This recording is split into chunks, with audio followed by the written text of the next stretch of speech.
100,000 people died. Evacuees remain in shelters this morning. At least 47 deaths. We were with her as she tried to reach her family.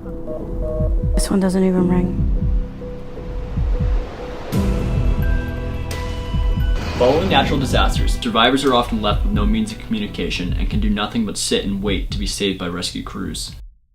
The Hive's goal is to save lives by connecting people when it is needed the most. Deploying our own Easy Connect network allows anyone with a Wi-Fi enabled device to establish means of communication.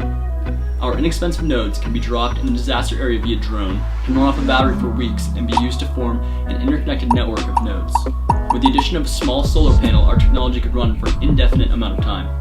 They automatically connect to one another, making the technology viable to create a network over a large area and produce a reliable means for anyone in the vicinity to contact emergency crews and loved ones. We call the network The Hive.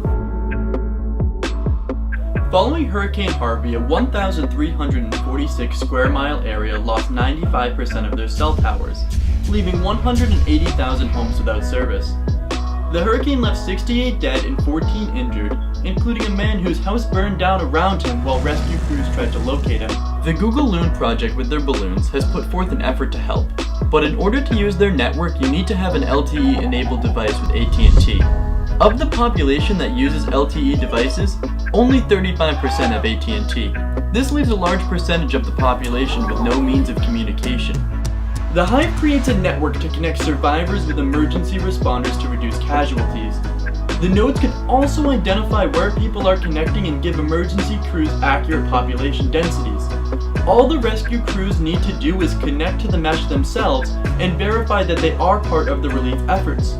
By knowing the locations of survivors, they can develop a successful rescue strategy. Conversely, a map on our platform can show survivors where the rescue crews are and where they have been. This type of communication is vital to relief efforts. City Manager Mario Gisbert of Panama City Beach summarized this issue to NPR. One of the biggest problems we have right now is one of the issues that your station and I have been dealing with all morning, and that's communication. We have almost no lines of communication. This need for communication in conjunction with our scalability and low cost will drive our sales. At just $50 per unit, this project is both affordable and easily scalable.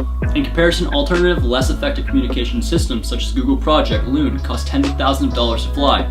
We hope to use government contracts to drive our long-term profitability and unit sales to NGOs to drive our short-term profitability for sustainable growth. We want to use funding from this competition to develop additional prototypes and to continue to fund our patent application.